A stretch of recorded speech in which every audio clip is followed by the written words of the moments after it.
What's up, YouTube? So I had a very, I guess a detailed question from one of the subscribers. So I wanted to go ahead and touch on this. I'm going to go ahead and read his question. It says, my question is, since I'm trying to utilize SkillsBridge, will I be allowed to use SkillsBridge time up to 180 days out to get my license, internship, and apprenticeship program all in one training package, or is the SkillsBridge available only for the 26-day course? And then I'll have to officially use my GI Bill when I get out. Okay, so this is the way I understand it, and it's a little bit different for each company you go to. So you're going to use roughly 4 months of your GI Bill to go through the Troops Transportation Program. That is 26 days, basically like a 180-hour course. So that's going to take up part of your GI Bill, and that just covers your license. Now, if you get on with the right company, they offer what they have is internship programs, and you can continue to use your GI Bill to draw BAH. I was actually just recently considering jumping ship to a company that actually offers an internship program, but their training pay and the amount of training they wanted me to do and how long it took to the GI Bill to get going, I couldn't make the jump because it wasn't financially beneficial for my family. But the reason why I'm talking about this is because he said, you know, he'd like to use all this while he's still on military pay. So this goes back into what I've been saying before about planning your transition out. So most units will allow up to 60 days of transition leave. So you get your license as soon as your command will let you do it. That way you've got your license, you've got time to get all of your VA stuff set up, and you're not worrying about that. Now, by the time you discharge from the military, you should have your VA rating, which is money, and you'll be able to basically take a little bit of decompression time from the military or jump straight into a company. I took about 2 weeks while you're still drawing military pay and get all the paperwork going for your internship and all that.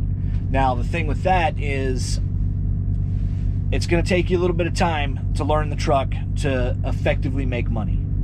I think my first 2 weeks, even though I went to a company that required no training time and I was earning basically the same amount I'm earning right now, or I had the potential to earn the same amount I'm earning right now right off the bat, the learning curve was a little bit steeper, and I want to say I only made $900 my first couple weeks. So having the military pay while you're starting out is beneficial. It also takes a little bit of time for the GI Bill to kick in because you have to have paperwork sent to the VA, and the VA doesn't do anything fast.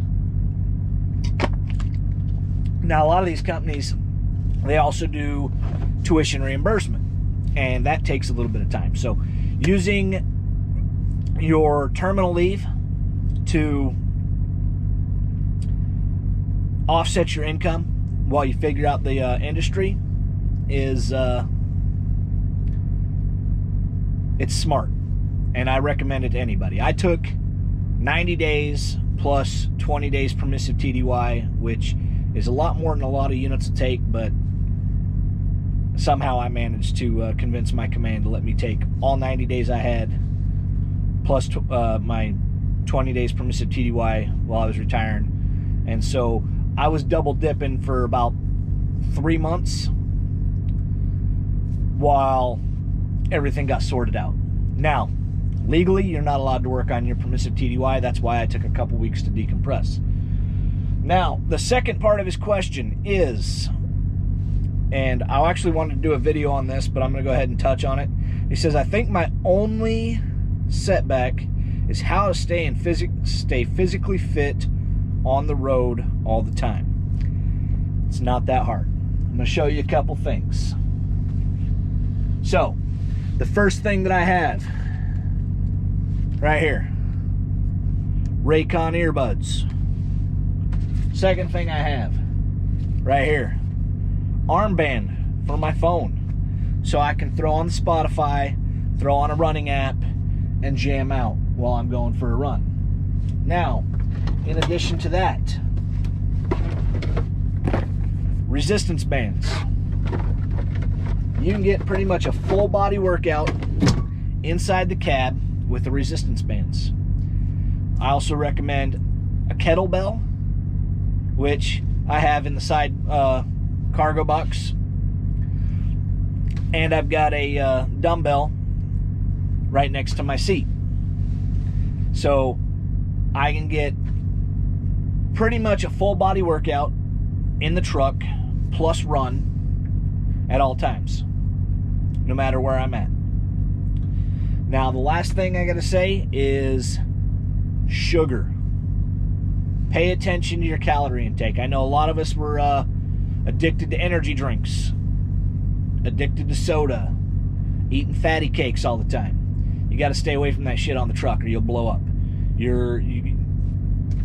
Basically the same thing, you learn doing PT in the military. You have to apply, but be more strict on the diet on the outside. It's calories burn, or calories in versus calories out. You're not going to eat, if you eat a 3,000 calorie a day diet like you would in the military out in the field, on the truck, you will balloon up. So the first thing I'd recommend is lose the soda, lose the energy drinks. If you have to have the energy drinks, I'm an energy drink junkie. I used to drink about 4 Red Bulls a day. Now I switched to 1 Bang a day. Beautiful thing about the Bang, 0 sugar. Still got all the caffeine, doesn't have any of the sugar. High carb snacks, your chips, stuff like that, I stay away from those too. If you go back a couple of videos, I showed you how I meal prep for the truck. And the reason why I do all this stuff is to stay away from the junk. Because it's real easy when you pull into the Flying J or the Loves to run in, go get some brown food off the roller, or hit up the Burger King, McDonald's, or any of that crap. The best thing you can do is just stay away from that. Eat healthy on the truck. It takes nothing to package up some cooked chicken breasts and some vegetables. Throw them in a Ziploc or a freezer bag, or get a George Foreman grill, little freezer. Got a little fridge on the truck, and cook your meals on the truck and eat healthier meals. And then portions. Cut down your portions. A lot of us, we'd go to the field and eat 2 or 3 MREs and wouldn't gain any weight because we were real busy, always moving, burning a lot of calories. You're not doing that here. You're spending roughly 10 hours a day on your ass. So get those workouts in that way you can. Find yourself a good home workout program, or create your own, and get that cardio in, and you'll be all right. Since I got out of the Army and have been on the truck 6 months now, I gained 20 pounds my first 2 months out of the Army, and I've lost 15 since I realized what the hell was going on. And I could probably lose a little bit more. It's just I'm a little bit lazy, but I'm kind of at a comfortable weight that I want to maintain. So just a little bit of food for thought, and I hope I answered your questions. If you have any more questions, go ahead and hit me up, and make sure you hit that like button, make sure you hit that subscribe button. If anybody's seeing this video that's got questions of their own, feel free to hit me up. I'll do this for your questions, or if it's a simple question, I answer it direct message on YouTube. And I'll catch y'all later. Tack life. Never apologize.